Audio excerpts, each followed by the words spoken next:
I'd like to open the meeting. Mr. Vizio, would you read the open public meeting statement? Cyclones, we have to wait until the screen comes on. Okay. I'm just too anxious to get started, that's all.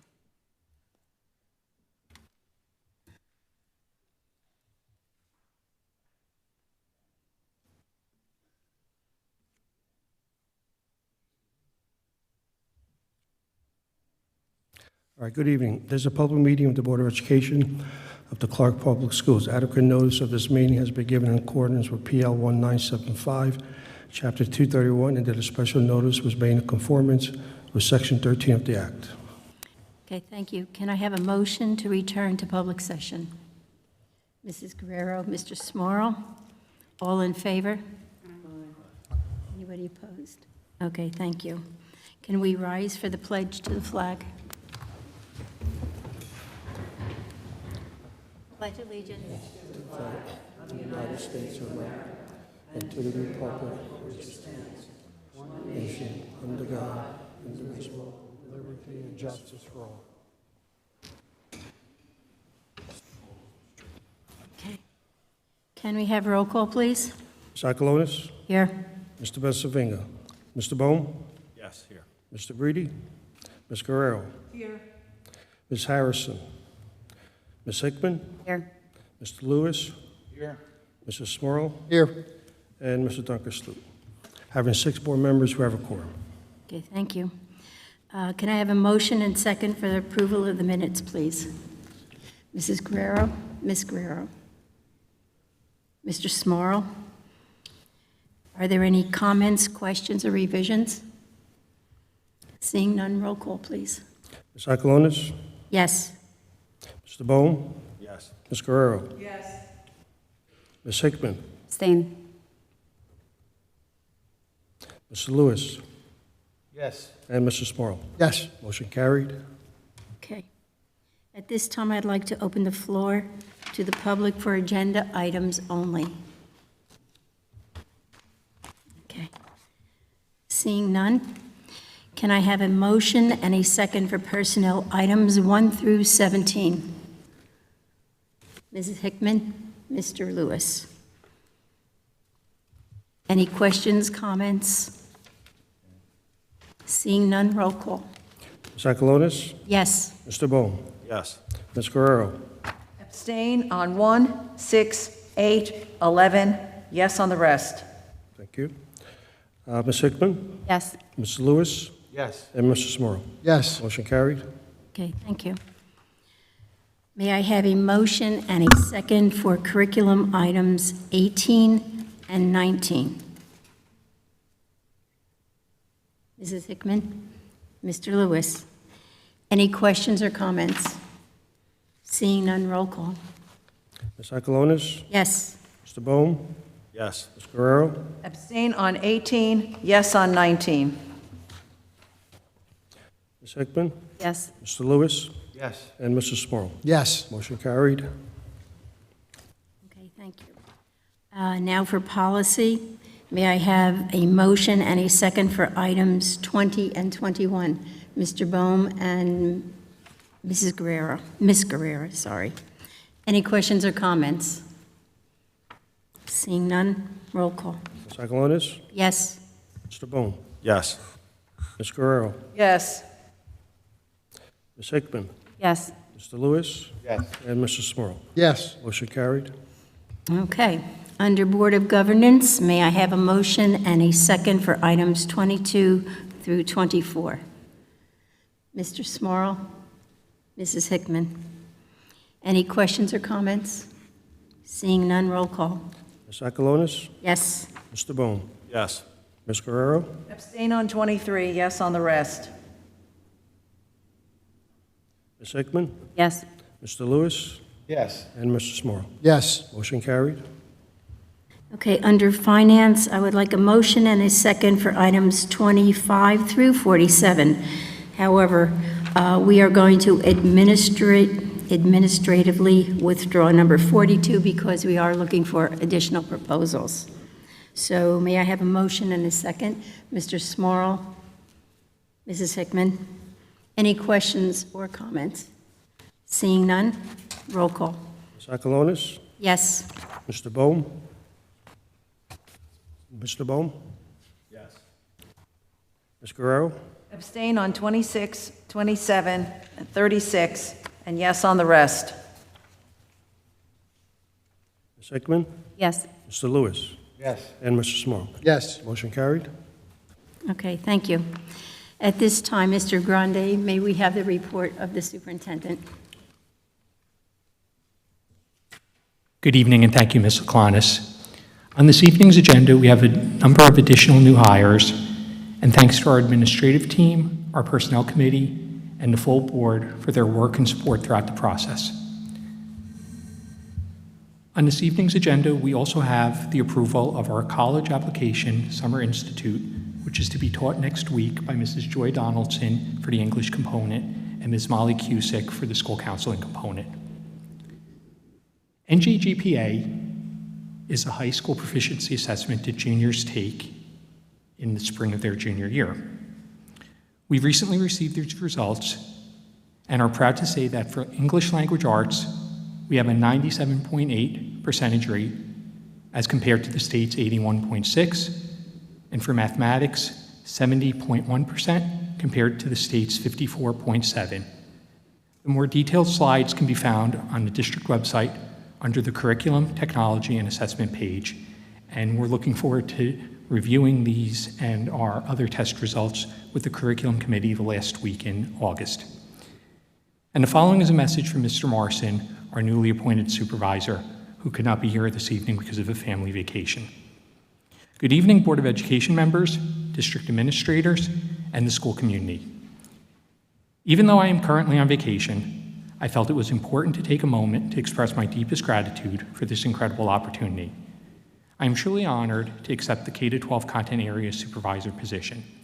From the bottom of my heart, thank you.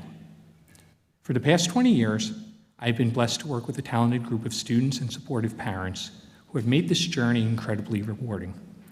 Although I will miss the daily interactions, this new role allows me to extend that passion district-wide. Once again, thank you for this opportunity. I am so excited about what we can achieve together and am committed to making a positive and lasting impact in this new role. Thank you and have a great evening. Thank you, Mr. Grande. Okay, at this time, do we have any committee reports? All right, seeing none. Do we have any unfinished businesses? Any new business? Okay, at this time, we have the hearing of the public, please. Please come up to the podium and state your name and address.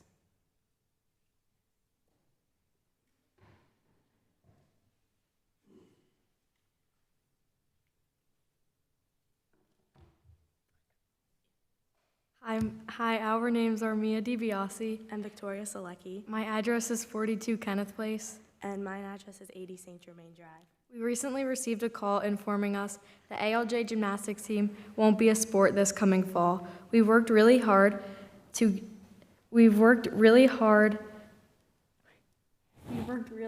get this team going and even showed up to meetings and did whatever we can in our power. Our team has researched and proposed ideas.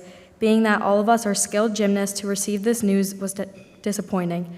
Us girls still believe this team can still be a sport this fall. We are willing to fundraise and do whatever it takes for this team to become a whole. We've been told multiple times we need 10 girls to continue this program.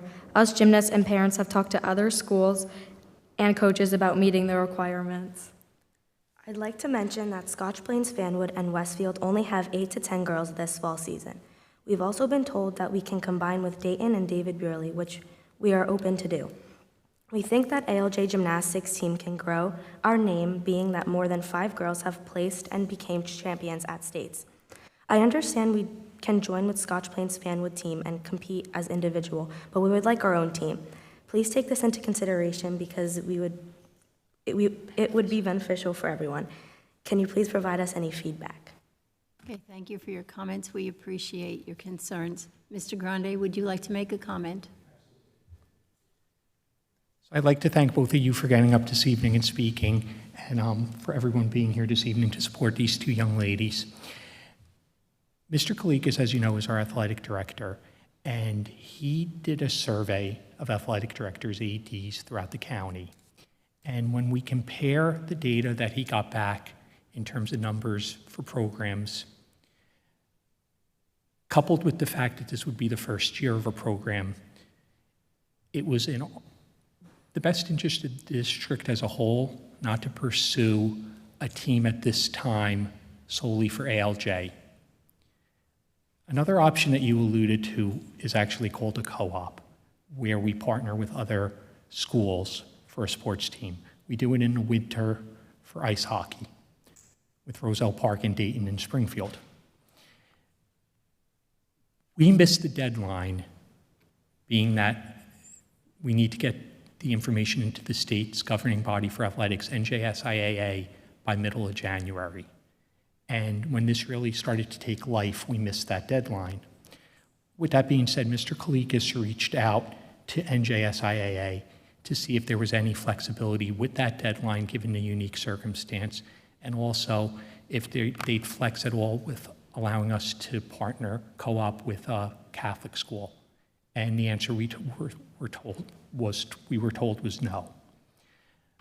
Mr. Kalikas, in the meantime, has already sent out communication to his AD group around the county to see if there's any interest in doing a co-op for the following school year, 25-26. So we would be in a good shape to meet the NJSIAA deadline, January of 25, when we come back after the holidays. That left us with the option to allow you to compete independently with Scotch Plains.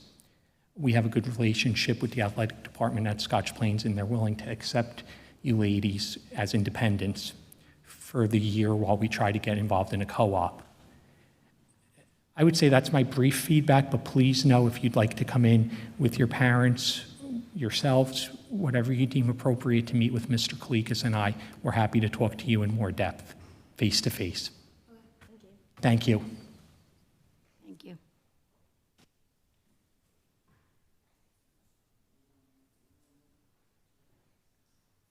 Would anybody else like to come up and speak?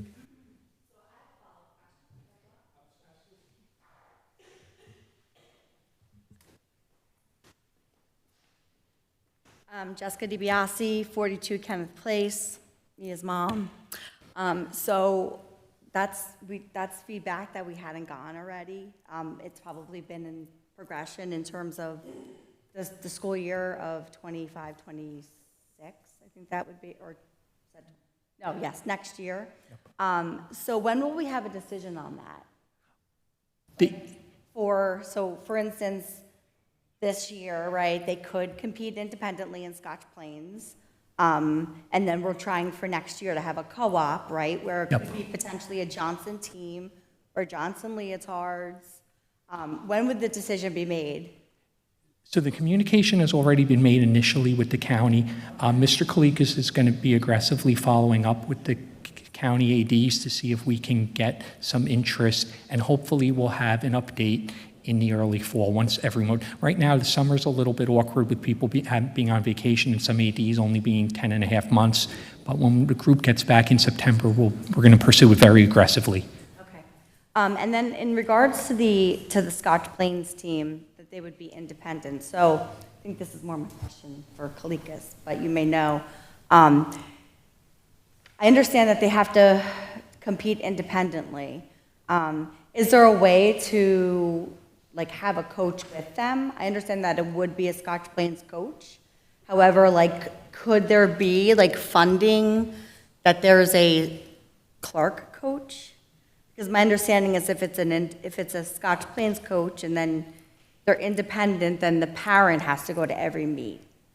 So I'm just curious on, can there be an exception made where if they did decide, not saying that that's an option for them, but if they did decide to go that route, could we have a Clark coach? That's something first we would need to know. I don't know if that's an option or not. We're really pulling, trying hard, and we're trying to do the best thing for the girls.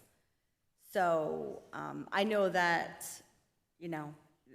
they would have a Scotch Plains coach, they would be competing independently, so it wouldn't go to a team score. And I guess that's okay from a gymnastics perspective, but I think one of the concerns is parents would have to attend every meet because there technically wouldn't be a coach. I'll take a little bit of that question for you. So a couple things, there's some inferences of having somebody specifically from ALJ participating in basically a individual type of team. I would have to get with, and the athletic committee would have to get with Gus to really kind of discuss the fine details with NJSIA, right? To understand that there's no interference with the rules of the engagement of play, right? So I could say confidently that by the next meeting that we can report back on any kind of findings that we'd have in regards to your question, if we could have somebody from ALJ. Now that's beside the point. I mean, the other part, there's also a financial aspect that would have to be considered by the board and the availability of that. So there's a few things that need to be answered, but I'm assuming that by the end of the, to the next meeting, we should have the ability to have some type of answer for you. Okay, thank you. Yep.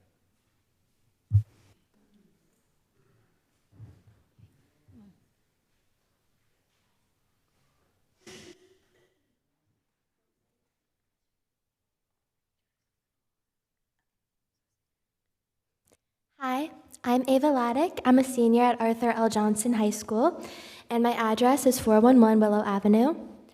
I personally competed as an individual for Johnson my sophomore year of high school because of how badly I wanted to do gymnastics for our school. And while the opportunity was great, it wasn't the same as having a team because I was still wearing my surgeon's leotard and I didn't have a group of girls around me supporting me. I didn't have my own Johnson leotard. It just wasn't the same environment. The team environment and spirit was not there at all as I watched all the other teams around me have an incredible bond and passionately represent their schools. I would love to have the same experience and proudly compete for Johnson, considering the fact that I have an amazing group of girls who are top-level gymnasts and would not let Johnson down. And I think that having a team leotard and a coach would make that possible, even if we're competing as individuals. My name is Julia Bloom. I'm 46 Jupiter Street. And we're just asking if there's any way for us to wear something Johnson, represent Johnson, if we're competing with Scotch Plains.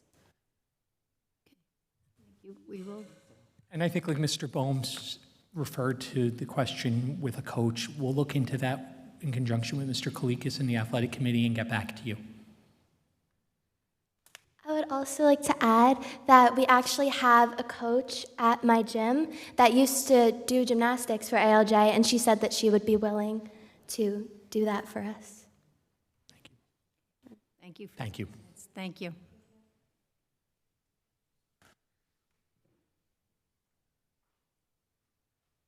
Would anybody else like to come up and speak?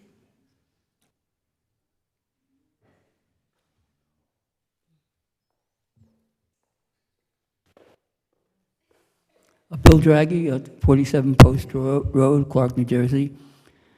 I guess you probably heard the news about the Olympics in which one boxing girl, a female, had extra male chromosomes, and she really gave a knockout punch to her other opponent, another woman, another girl, and the other girl really was hit harder than she was ever hit before, and she thinks it was because of the extra male chromosomes in the other girl. Now, neither one of these were LGBTQ people, so I would say there's nothing wrong with that because they were both women.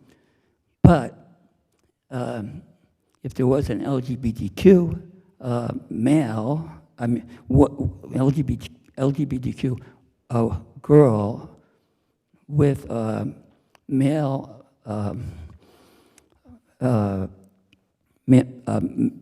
masculine body, I would be definitely against that. But according to Governor Murphy, I think he would say that person would have to be allowed to fight the other opponent, the other actual girl, even though this LGBTQ girl had the body of a boy. And you really, according to the law, you would have to allow that, correct? I assume so. Pardon? I don't know. Isn't that true, Mr. Grande? The law with regards to the transgender students is actually changing as we speak in the guidance from the state. The pre-existing guidance is that we have to acknowledge what the student's choice is, but I know that that's under consideration at the state level as we speak. Right now, they are discussing things like this at the state level, you're saying? Yes, the approach to transgender students is being examined at the state level as we speak. Well, that's good. I hope things turn out so that the LGBTQ girl would not be allowed to fight the actual girl. Because in California, I heard that the parents cannot even object to their LGBTQ daughter or son wanting to have a body mastectomy or something, or bodily changes in order to become a male or a female. Okay, your time is up. Thank you. Thank you. Would anybody else like to come up to the podium and speak? Okay, if not, can I have a motion for adjournment? Mr. Smorl, Ms. Guerrera? And all in favor? Aye. Anybody opposed? Okay, seeing none, meeting is adjourned. Thank you very much for coming.